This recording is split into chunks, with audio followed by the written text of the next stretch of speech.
오늘 말씀은 사사기 2장 1절로 5절 말씀입니다. 사사기 2장 1절로 5절 말씀, 구약성경 362쪽에 있죠. 글자를 가능하면 크게 했는데, 자, 우리 1절로 5절 번갈아 읽겠습니다. 제가 1절은 이게 글자가 많아서 두 페이지에 걸쳐 있었는데, 제가 1절, 여러분들이 2절 그렇게 번갈아 읽겠습니다. 여호와의 사자가 길갈에서부터 보김으로 올라와 말하되, 내가 너희를 애굽에서 올라오게 하여 내가 너희의 조상들에게 맹세한 땅으로 들어가게 하였으며, 또 내가 이르기를 내가 너희와 함께 한 언약을 영원히 어기지 아니하리니, 너희는 이 땅의 주민과 언약을 맺지 말며 그들의 제단을 헐라 하였거늘 너희가 내 목소리를 듣지 아니하였으니 어찌하여 그리하였느냐.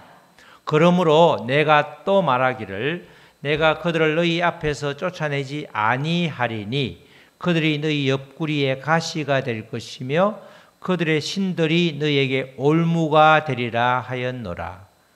여호와의 사자가 이스라엘 모든 자손에게 이 말씀을 이르매 백성이 소리 높여 운지라. 다 같이 그러므로 그곳을 이름하여 보김이라 하고 그들이 거기서 여호와께 제사를 드렸더라. 아멘. 오늘 말씀 가운데 나오는 다 같이 그들의 제단을 헐라. 시작. 그들의 제단을 헐라. 이방 신의 제단들을 헐라는 거죠. 그들의 제단들을 헐라, 이 말씀입니다. 사사기는 1장 2장은 사사가 나타나지 않습니다. 사사기 1장 2장은 여호수아가 죽고 난 이후에 이스라엘의 아주 여러 가지 암흑과 같은 상황을 이렇게 기록하고 있는데, 특별히 사사기 1장에서는 12지파에게 배당된 그 지역에서 가나안 족속을 유다 지파는 많이 몰아냈고 다른 지파는 몰아내다가 말고 또 다른 지파는 적당히 타협해서 그렇게 응거주춤하게 동거하는 그런 장면들이 쭉 기록되어 있습니다. 이스라엘 백성들은 원래 모세의 인도로 출애굽을 한 이후에 40년의 광야 생활을 마치고 드디어 가나안 땅을 밟게 되었죠. 그런데 이 가나안은 믿음의 조상으로 불리는 아브라함 때 하나님께 주신 곳입니다. 원래 가나안 땅은 가나안 땅 사람들의 차지가 아니라 원래 하나님의 땅이었죠. 하나님이 주신 땅입니다. 우리가 성경 우리 지도를 보면 이렇게 나오죠. 저 위에 제일 가운데 보이나요? 약간 황토색 제일 위에 보면 하란이라고 하면 하란 나오죠. 밧단 아람. 우리 김호균이가 보이나요? 저게 동그라미 치는 게 눈이 밝은 사람은 보일 거고, 이렇게 말하면 또 그렇죠. 눈이 어두운 사람이 있으니까 제일 위쪽이 하란, 밧단 아람이라고 하는 곳입니다. 원래는 우르라고 하는 페르시아만 티그리스 유프라테스강의 그 강 하류인 우르에서 있었는데 아버지와 함께 밧단 아람으로 갔는데 하란으로 갔는데 여기 있을 때 하나님이 나타나죠. 지금 창세기 12장 1절로 2절이 그 말씀이죠. 자, 지도에서 잠시 말씀을 보고 다시 지도로 오겠습니다. 하란에 있을 때 하나님께서 아브라함에게 하신 말씀이 있죠. 창세기 12장 1절로 2절 너무나 유명한 말씀이죠. 다 같이 시작. 여호와께서 아브라함에게 이르시되 너는 너희의 고향과 친척과 아버지의 집을 떠나 내가 네게 보여줄 땅으로 가라. 내가 너로 큰 민족을 이루고 내게 복을 주어 내 이름을 창대하게 하리니 너는 복이 될지라. 아브라함이 가는 곳마다 복이 되는데, 아브라함이 하란에 있을 때 어디 특정한 지역을 지명해서 어디로 가라 그렇게 말하지 않죠. 내가 서울에 있는데 야 부산 가, 어디 대구 가, 광주 가 이렇게 말하지 않고 내가 보여줄 땅으로 가라는 거야. 계속해서 나와 함께 가되 나에게 묻고 또 묻고 정착지가 어딘지 모르겠는데 가라. 그렇게 갔는데 그 간 곳이 어디예요? 가나안에 가나안에 지금 딱 가서 그렇게 이제 정착을 하려고 했는데, 한번 그림을 보면 그죠? 그러면 그렇죠. 가나안이라고 하는 데가 저 나오죠. 지중해라고 되어 있는 부분에 그 블레셋 지역이라고 지금 계속해서 블레셋 지역, 팔레스타인 지역이죠. 그 뒤에 보면 이제 이걸 외우기 쉽게 그걸 J라고 해놓고 가운데 왕자를 써요. 왕자. 거기 보면 예루살렘, 헤브론, 세겜이라고 하는 거기가 이제 이스라엘의 중앙 산지예요. 이스라엘은 이 해변이 있고 그 다음에 이제 갈릴리 사이라고 하는 파랗게 쭉 꺼져 있는 게 강이고 그 사이가 굉장히 험한 구릉의 언덕 큰 산이에요. 산지에 사는데 그래서 이 예루살렘, 헤브론까지 오게 되죠. 헤브론까지 오게 되는데 그래서 지금 헤브론을 가면 다 무덤이 있잖아요. 무덤 그죠? 아브라함, 야곱, 이삭 할 때 그 믿음의 조상들의 무덤이 대부분 다 헤브론에 있죠. 헤브론 그죠? 요셉이 죽었을 때 헤브론에까지 오잖아. 자기 조상들이 묻혀 있는 거기까지 오는데 거기가 이제 내려오는데 여기서는 이 산지에서는 큰 민족을 12장 2절에 큰 민족을 이루어 주겠다고 한 하나님의 약속을 이루기가 쉽지가 않았단 말이죠.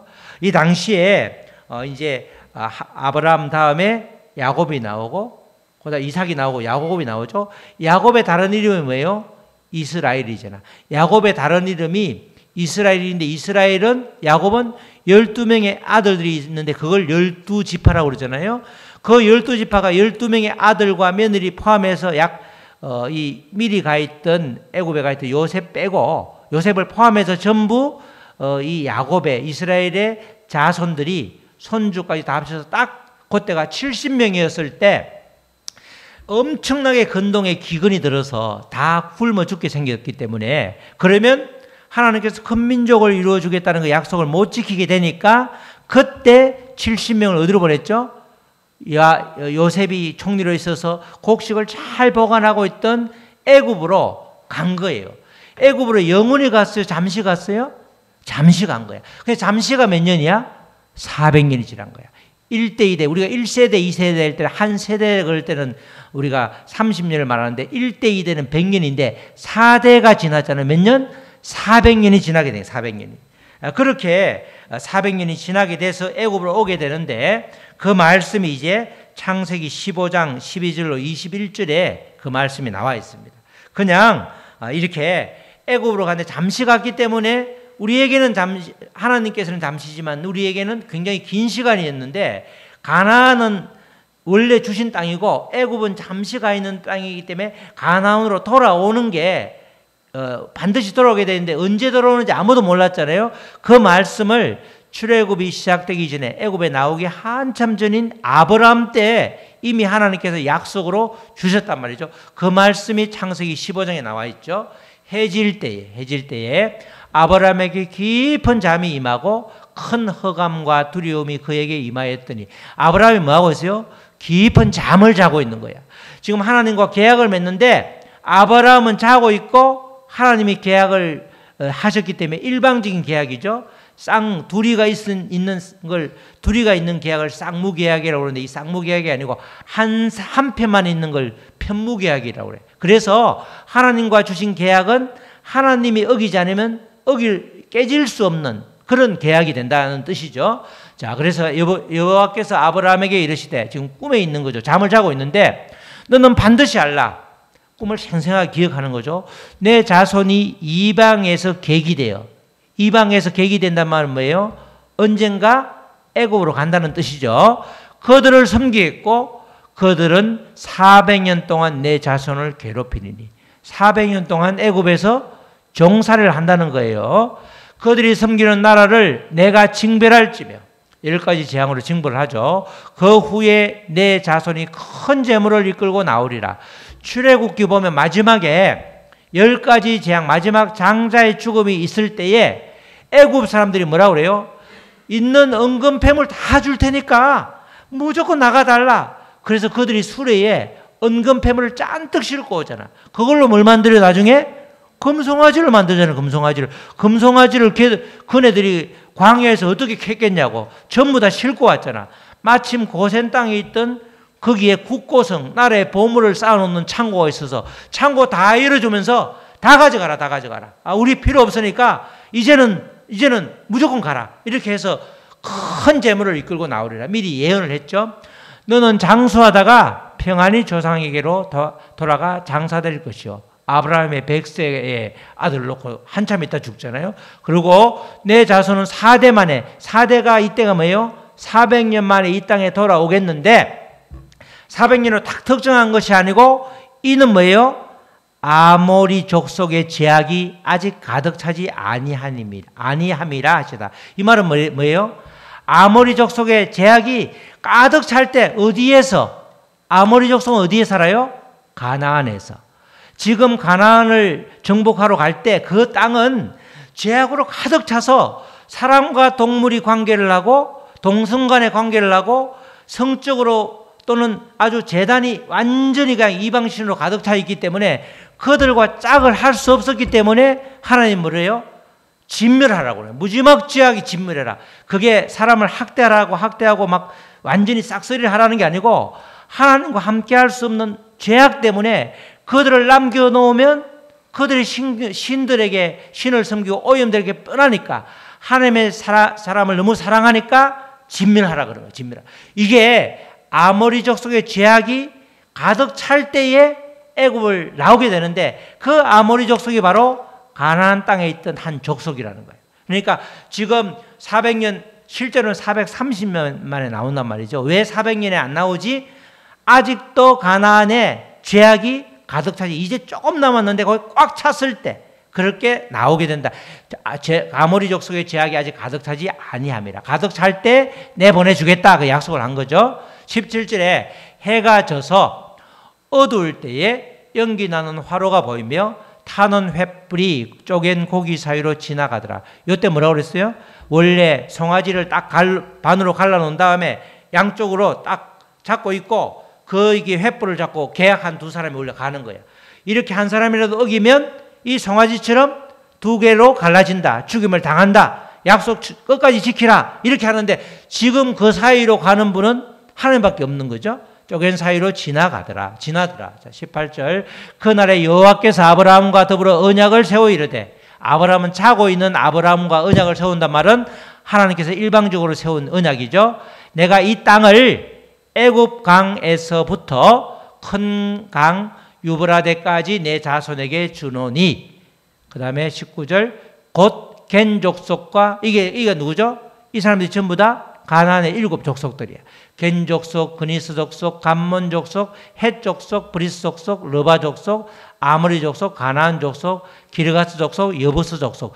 하나, 둘, 이들 7개가 넘죠? 그 앞에 사람 말고 뒤에는 헷 족속부터는 가나안의 7 족속이죠. 거기 가나안 땅에 살고 있는 여러 족속들이 있는데 이 족속들이 바로 너네들한테 줄 땅이라는 거죠.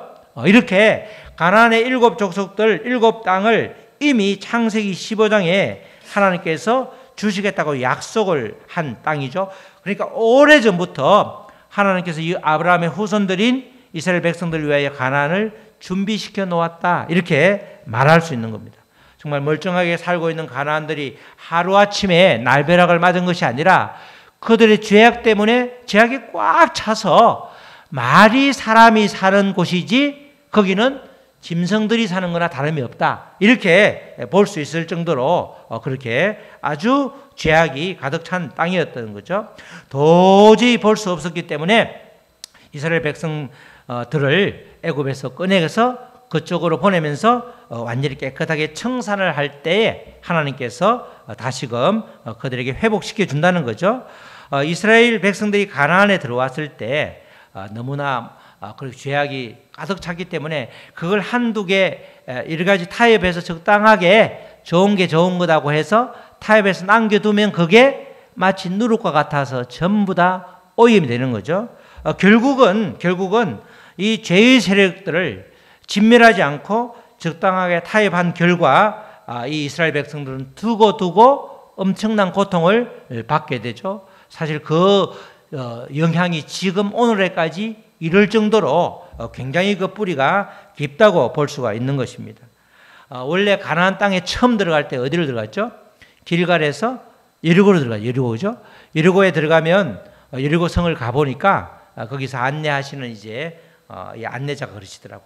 원래 여리고가 막 딱 보면 그 무너진 게 한쪽 방향으로 무너질 때 한쪽 방향으로 지진이 나면 한쪽 방향으로 무너진다고 그러더라고요. 그래서 어느 순간 그때 막 소리를 질렀을 때 아주 이상한 방법, 우리가 생각하지 못한 방법으로 소리를 질러서 무너뜨리잖아요. 그때 무너뜨릴 때 그러잖아. 여호와 하나님이, 야, 진귀한 물품도 많고 여리고 성이 굉장히 근동에서 가장 오래된 성이기 때문에 안에 귀한 게 많다. 근데 절대로 어떻게 해요? 손대지 말라고 그러잖아. 다 진멸하라고 그러잖아. 그래서 진멸하다 이 말이 히브리어로 헤렘인데 그 말은 다른 말로 하나님께 바쳐진 곳이다. 하나님께 바쳐진 곳 또는 땅이라는 뜻이에요. 그게. 이게 하나님의 것이기 때문에 너희가 손대지 말라는 거죠. 근데 아간이라고 하는 사람이 그 중에서 귀한 걸 가지고 나오잖아. 결국은 아간과 그의 자녀들이 몰살당하잖아. 그죠? 이게 하나님께서 진멸하라 이 뜻은 우리는 무지막지하게 들리지만 실제로는 하나님이 헤렘이라고 하는 것은 하나님의 것이니까 손대지 말라는 거야. 마찬가지 가나안 땅도 지금 진멸하라고 그러니까 가나안 땅 전부가 젖과 꿀이 흐르는 땅, 하나님의 땅인데 그 안에 있는 동물이고 사람이고 간에 진멸하라 이 말은 하나님의 것이다. 그러니까 너희들이 내가 함께 하니까 나를 신뢰하면, 무한 신뢰를 하면 내가 싸워서 정리해 주겠다는 거야. 근데 그들이 안 그러죠? 하나님이 함께 하셨기 때문에 그 어려운 골짜기, 그 산 위에 있는 사람들을 몰아내는데 산보다는 골짜기가 몰아내기가 쉬울 텐데 골짜기에는 병거가 있었으므로 그 무기에 겁이 나서 안 몰아내잖아요. 그래서 두고두고 그들이 어려움을 당하는 것을 우리가 볼 수 있는 것입니다. 정말 이 하나님께서는 아브라함 후손인 이스라엘 백성들에게 젖과 꿀이 흐르는 땅, 이 말은 여러 번 반복했지만 젖과 꿀이 흐르는 땅은 그 땅이 비옥해서 농사가 잘 되는 그런 땅이 아니라 누구만 하나님을 전적으로 의지해야만 살아갈 수 있는 곳, 그게 젖과 꿀이 흐르는 땅이다. 이렇게 우리는 영적으로 해석할 수 있는 거죠. 정말 이 그런 가나안 땅에서 12지파가 땅을 배정받았는데 그 배정받은 게 평안하면 좋은데 거기에는 그들이 손수 전투를 해서 몰아내야 될 그 백성들, 기존에 터잡은 백성들이 있었죠. 그런데 그 백성들을 우리의 연약함 때문에 우리의 순종이 그렇게 완전하지 못해서, 그들의 순종이 완전하지 못해서 오늘날로 말하면 하나님의 약속을 확실하게 하셨지만 그 가나안 땅이 너희들 것이다. 그 족속들을 완전히 진멸해라. 이 말은 내가 그렇게 해주겠다는 거죠. 그럼에도 불구하고 순종을 정확하게 하지 못함으로 인해서 그들이 아주 어려움을 당한 것처럼 우리도 마찬가지로 말씀을 통해서 분명하게 나에게 약속을 주셨지만 우리의 연약함 때문에 순종하지 못함으로 인해서 우리가 온전히 주님께서 주시겠다는 그런 복을 누리지 못하는 경우가 참으로 많이 있다는 것입니다. 하나님께서는 신실한데 이스라엘 백성들은 반대로 불순종한 모습을 우리가 오늘 읽었던 사사기 2장 1절에서 2절에 나와 있죠. 여호와의 사자가 길갈에서, 길갈이라고 하는 것은 여리고를 가나안 땅을 들어갈 때 제일 먼저 들어갔던 특별한 장소죠. 요단강을 건너자마자 첫 발을 내디딘 곳이 길갈인데 거기서 할례를 행하면서 하나님의 백성으로 언약을 새롭게 한 곳이 바로 길갈입니다. 길갈. 이 애굽에서 탈출해서 40년 동안 제대로 할례를 못한 적이 있죠. 하나님 백성이다 이래서 부싯돌로 거기에 할례를, 남자의 그 앞부분을 잘라내니까 얼마나 덫이 나고 힘들겠어. 그러니까 그렇게 하지 못하고 안 하다가 해야 되는데 하나님의 백성으로 아주 딱 너가 내 백성이다라고 그 표시를 해줘야 되는데 그걸 못하다가 길갈에서 이렇게 하게 되는데 지금 길갈이 아니고 복임, 오늘은 베델이 베델, 눈물, 사람들의 눈물이라는 뜻으로 복임이라는 뜻인데 복임으로 여호와의 사자가 올라와서 말하기를 내가 너희에게 애굽으로 올라오게 하여 내가 너희의 조상들에게 맹세한 땅으로, 그죠? 하나님께서 창세기 15장에 약속한 땅으로 지금 왔다는 거죠. 그래 들어가게 하였으며 또 내가 이러기를 내가 너희와 함께 한 언약을 영원히 어기지 아니하겠다. 약속의 땅을 주겠다. 나를 신뢰하면 내가 쫓아내 주겠다. 이렇게 약속을 했건만 2절에 어떻게 됐죠? 너희는 이 땅의 주민과 언약을 맺지 말며 이 땅의 주민들과 적당하게 타협하지 말라는 거죠.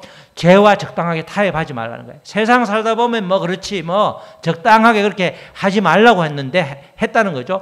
그들의 재단을 헐라하였거늘 그 재단에 죄악의 뿌리가 되는 그 재단을 헐라하였거늘 너희가 내 목소리를 듣지 아니하였으니 어찌하여 그리하였느냐. 나는 영원한 언약을 주었는데 너희는 왜 신뢰하지 못하고 불순종하였느냐. 그렇게 꾸짖고 있는 거죠.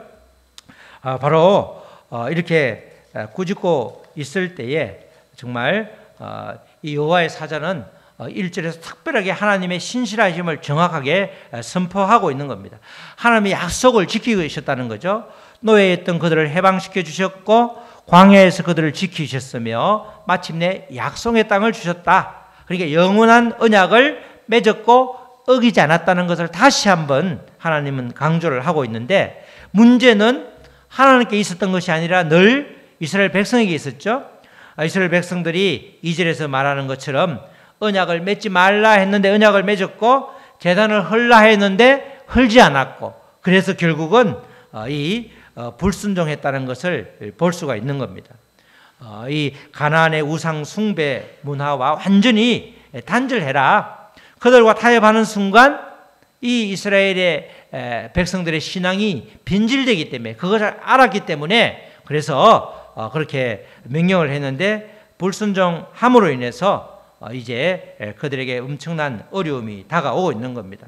그래서 늘 우리가 살 때 이 정도는 괜찮겠지 하는 그 안일함, 세상과의 적당한 타협이, 이게 그때는 그 위기를 넘길 수 있지만 결국은 나에게 영적으로 엄청난 손해가 된다는 겁니다.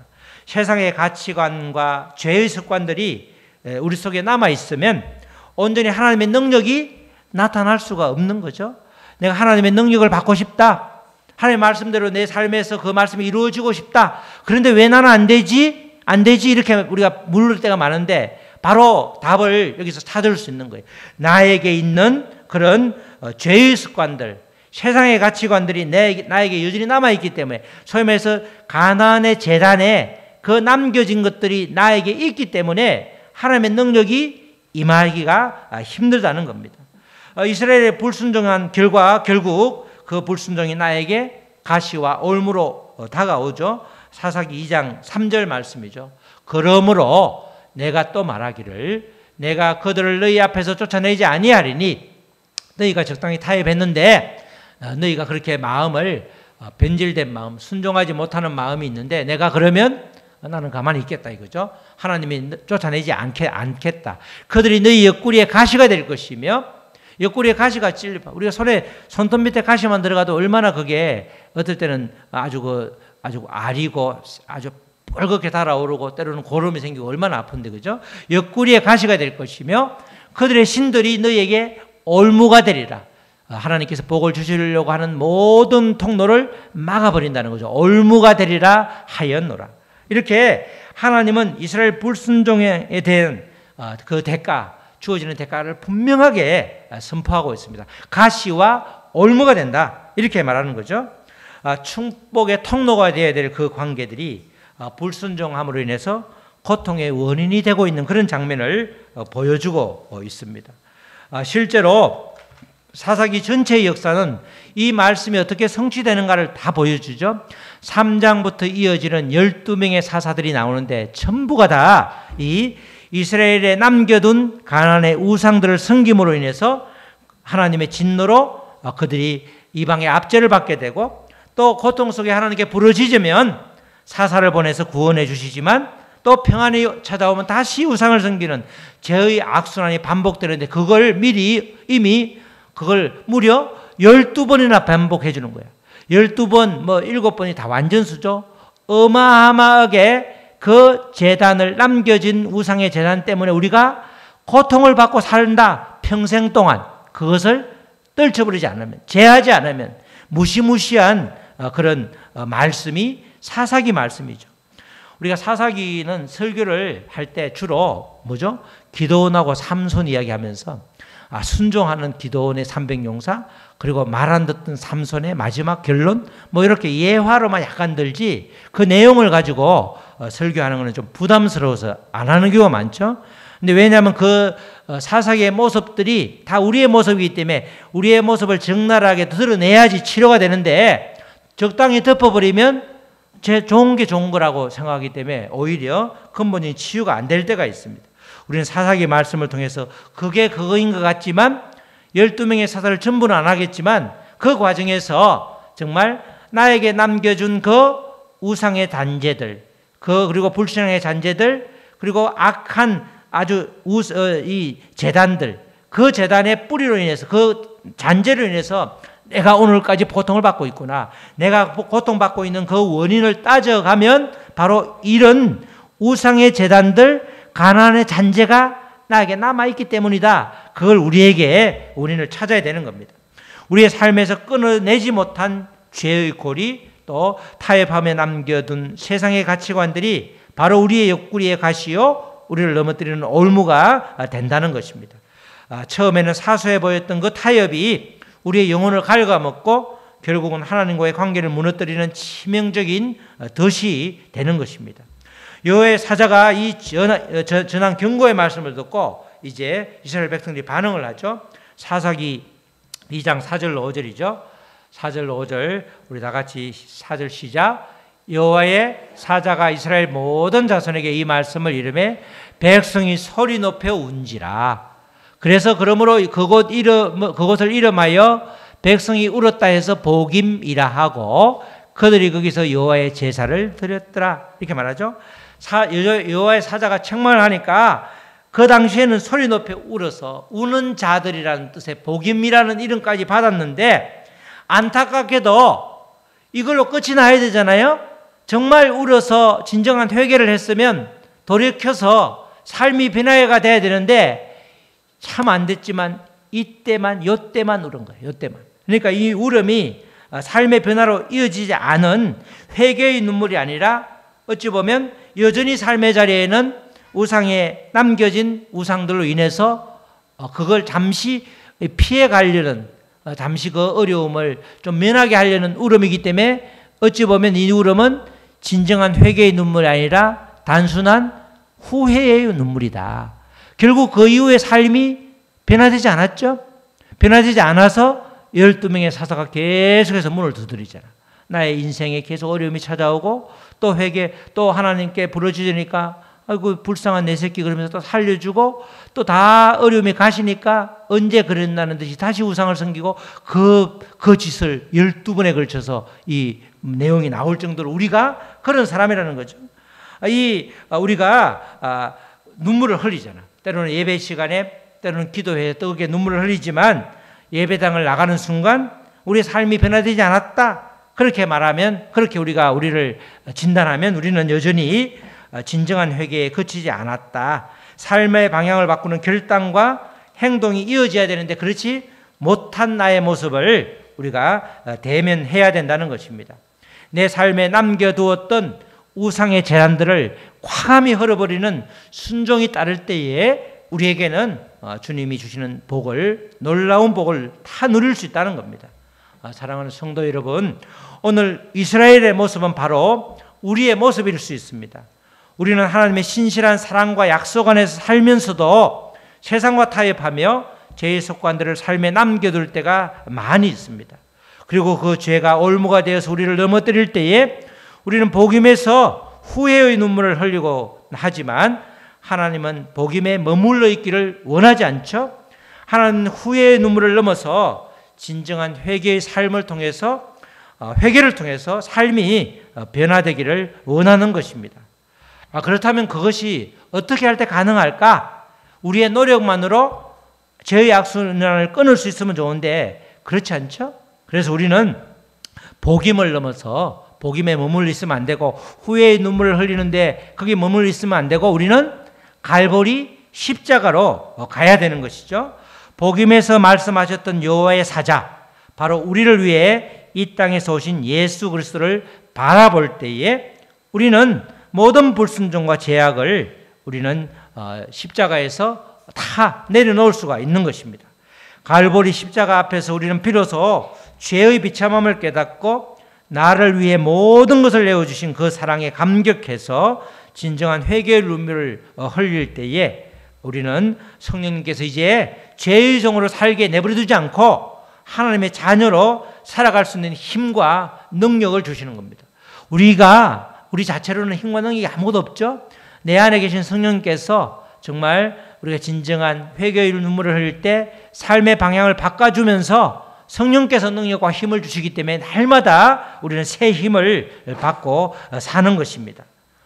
우리 사랑하는 성도 여러분, 혹시 여러분 삶에 아직도 헐어버리지 않는 남겨진 재단이 있는지 우리 뒤돌아보시길 바랍니다.